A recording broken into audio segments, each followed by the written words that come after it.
Hello दोस्तों, मैं Himanshu Singh CC with प्रयागी से। दोस्तों, पिछले वीडियो में हम लोगों ने सल्तनत काल के बारे में देखा था, जिसमें हम लोगों ने तुगलक काल तथा लोधी वंश देखा था। आज आइए जो सल्तनत कालीन समाज है उसमें राजनीतिक तथा प्रशासनिक व्यवस्था देखते हैं।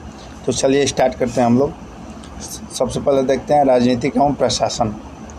सल्तनत कालीन राजनीति का स्वरूप मोटे तौर पर निरंकुश राजतंत्रात्मक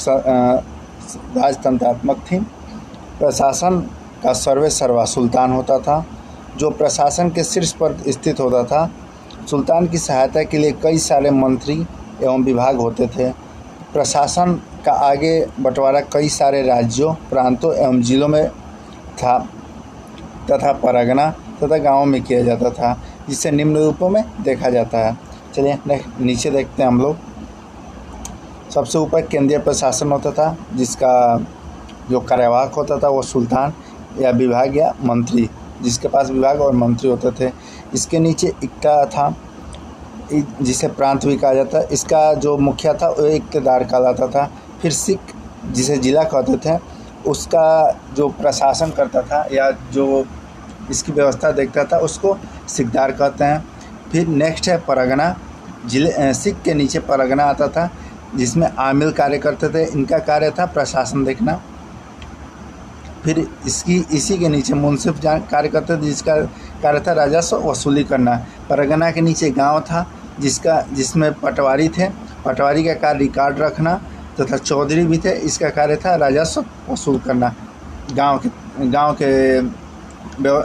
के व्यवस्था पर, ये गांव के तर्ज पर। नेक्स्ट देखते हैं हम लोग न्याय प्रशासन। न्याय प्रशासन केंद्र से लेकर गांव तक विभिन्न अधिकारियों के अधीन कार्य करता था। हिंदू तथा मुस्लिम प्रजा की अलग अलग विधि के तहत रखा गया था। हिंदू मामले में धर्मशास्त्र, पुराण, स्मृति ग्रंथ आदि के आधार पर हिंदू धर्मशास्त्री फैसले करते थे। मुसलमानों के मामले में मुस्लिम विधि के अनुसार न्याय मिलता था, जिसमें काजी, मुफ्ती आदि के माध्यम से न्याय किया जाता था। नेक्स्ट है राजस्व प्रशासन एवं अर्थव्यवस्था।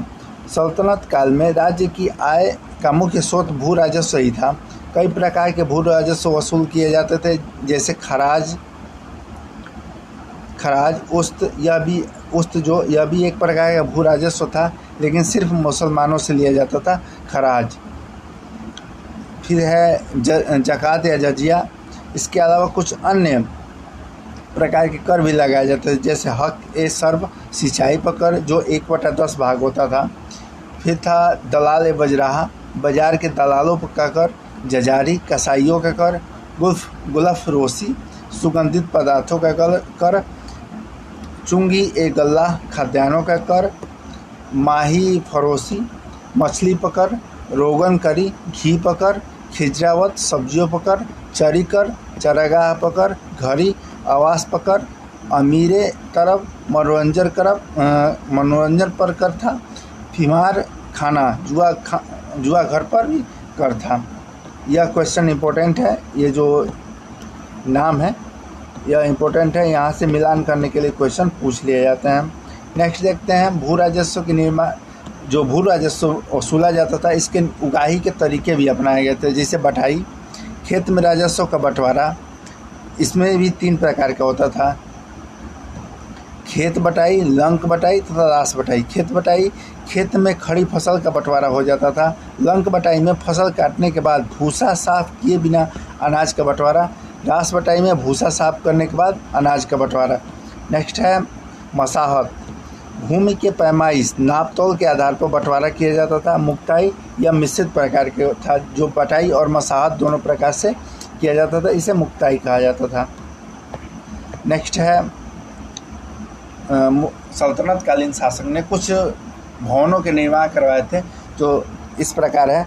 हम लोग देख लेते हैं कौन कौन से शासक कौन कौन से भवन निर्माण करवाए थे। जिसे कुतुबुद्दीन ऐबक, जिन्होंने कुतुब मीनार का निर्माण करवाया। उल इस्लाम मस्जिद का निर्माण, 2.5 दिन का झोपड़ा।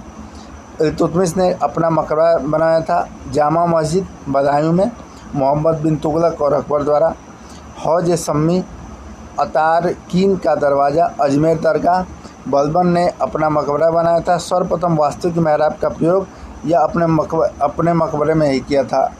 फिर अलाउद्दीन खिलजी था, इसने अलाई दरवाज़ा, यह क्वेश्चन इंपॉर्टेंट है। अलाई दरवाज़ा का निर्माण किसने कराया था? वह था अलाउद्दीन खिलजी। इसी रूप में पहली बार वैज्ञानिक रूप से गुंबद बनाने का प्रयोग किया गया अलाई दरवाज़ा में। इसमें मुख्य रूप से लाल पत्थर, पहली बार संगमरमर का प्रयोग किया गया। फिर श्रीनगर जो दिल्ली में है, हौज खास। फिर गयासुद्दीन तुगलक अपना मकबरा बनाया, तुगलकाबाद का किला बनाया था। मोहम्मद बिन तुगलक जहाँपनाह नगर दिल्ली की स्थापना की, जो जहाँपनाह नगर दिल्ली में है उसकी स्थापना मोहम्मद बिन तुगलक ने की। निजामुद्दीन का मकबरा दौलताबाद का किला बनाया था। फिरोज शाह तुगलक, इसने खाना त्यालगानी अष्टभुजीय मकबरे का निर्माण कराया था। सिकंदर लोदी, बहलोल लोदी का मकबरा जो आगरा में बनवाया था। इब्राहिम लोदी सिकंदर का मकबरा बनाया था। नेक्स्ट है जो नोट है, कुछ नोट करके। लोदियों का काल मकबरों के काल के रूप में जाना जाता है क्योंकि इस समय भारी संख्या में मकबरे का निर्माण हुआ। लोदियों ने अमीरों के पंचभुजीय तथा सुल्तानों के अष्टभुजीय मकबरों का निर्माण कराया। नेक्स्ट है लोदियों के काल में पहली बार दोहरे गुंबद का निर्माण कराया गया। यह क्वेश्चन इंपॉर्टेंट है कि दोहरे गुंबद का निर्माण कब कराया गया था? और लोदियों के काल में कराया गया था, जिसका आगे मुगलों में भी इसका विस्तार हुआ। सल्तनत कालीन समाज कैसा था यह देख लेते हैं हम लोग ने। यह एक मिश्रित समाज था। हिंदू समाज में प्राचीन वर्ण व्यवस्था, जाति व्यवस्था, बाल विवाह, सती प्रथा तथा विधवा विवाह का ना होना इस समय भी जारी रहा। मुस्लिम समाज भी दो भागों में विभक्त था, अशरफ तथा अजलाफ। अशरफ इसके अंतर्गत प्रतिष्ठित ऊंचे पद वाले विदेशी मुसलमान आते थे। अजलाफ वो होते थे, इसके अंतर्गत साधारण तथा निम्न जाति के मुस्लिम आते थे। नेक्स्ट है हिंदू तथा मुस्लिम दोनों समाज दास प्रथा विद्यमान, हिंदू तथा मुस्लिम दोनों समाज में दास प्रथा विद्यमान थी। इसमें शाही दासों को बंदा तथा समान दासों को बुर्दा कहा जाता था। यह पूछा जाता है बंदा किसे कहा जाता है तथा बुर्दा। तो बुर्दा समान दास या सामान्य प्रकार के जो दास थे उसे कहा जाता था। जो बंदा दास थे, जो बंदा दास थे वो शाही दास होते थे, जो नौकर जो राजाओं के महल में कार्य करते थे उन्हें शाही दास कहा जाता था।